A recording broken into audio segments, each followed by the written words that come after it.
1665, the Spanish throne passed to the sickly Charles II, a man who made even Frankenstein look attractive. His health problems prompted contemporaries to refer to him as El Hechizado, or the Bewitched. It is traditionally held that Charles II's severe mental and physical impairments were a consequence of inbreeding, something that the Habsburg royals did frequently to ensure that wealth and influence remained in the family. Although the Habsburgs weren't the only ones to partake in such a practice, they are the only royal family to have an inbreeding-induced deformity named after them, the Habsburg jaw.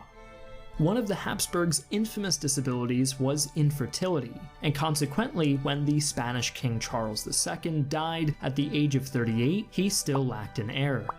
A coalition of European powers had long been devising plans to divide the Spanish Empire's vast holdings across the continent, and the time had come to put those plans into action. However, there was one obstacle that the coalition had to surmount. Charles II had stated in his will that his kingdom should be left to Philip of Anjou, the grandson of the famed French monarch Louis XIV, also known as the Sun King. Louis followed Charles' will and recognized Philip as the new king of Spain. Not so fast was the Holy Roman Emperor Leopold I's reply. The emperor refused to recognize Philip of Anjou and instead laid claim to the Spanish throne on behalf of his son, Archduke Karl VI. Noble Spaniards, I hereby proclaim that my son, Archduke Karl VI of Austria, will be your rightful sovereign and ruler of the Spanish Empire. He shall henceforth be called Carlos.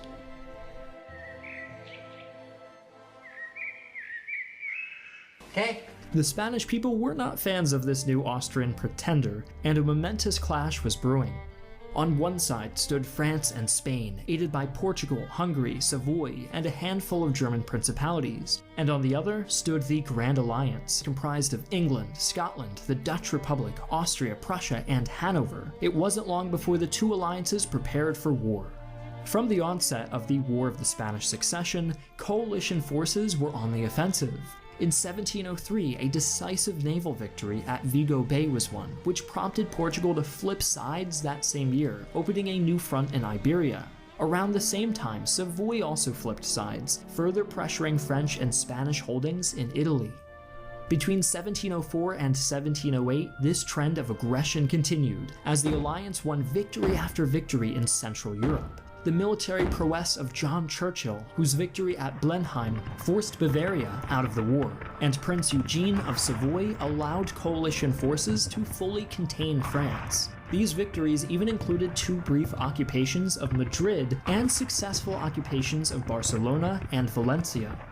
But Philip of Anjou remained firmly seated on the throne, in part as a result of his popularity with the Spanish people. But massive war expenditures gradually took a toll on the Spanish and French treasuries. By 1708, both sides were in a deadlock. The French were completely forced out of northern Italy and Spain out of southern Italy. The British Royal Navy also enjoyed naval supremacy in the Mediterranean, even seizing Spanish Gibraltar and Minorca. But France itself remained relatively untouched, and no lasting breakthroughs were made in Spain. Most of the participating countries wanted the war to come to a close, but France wouldn't budge. Louis's decision to continue fighting paid off. Why? Because in 1705, the Holy Roman Emperor Leopold died, passing the throne to his eldest son Joseph, who then also died in 1711. This meant that Archduke Karl VI was now Holy Roman Emperor, the man the Grand Alliance was fighting to place on the Spanish throne. This, needless to say, complicated things, as no one in Europe wanted to see Karl VI accumulate so much power at the head of both the Holy Roman and the Spanish empires. An important thing to remember is that the Grand Alliance was attempting to establish a balance of power on the continent so that no dynasty had too much control.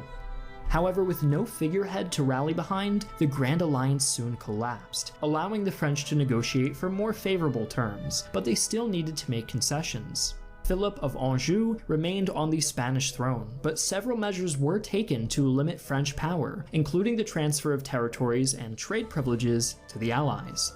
Among the territories were parts of Newfoundland, Nova Scotia, Hudson Bay, St. Kitts, Gibraltar, and Minorca, all ceded to the British. The war empowered the British in other ways as well. By the time it ended, Britain had the largest navy in the world. Additionally, the war significantly weakened the Dutch, who had been one of, if not the greatest obstacle to British mercantile supremacy. Austria, meanwhile, did gain parts of the Netherlands, and was able to secure its hold over Italy and Hungary. During that same century, British and Austrian preeminence in Europe would be challenged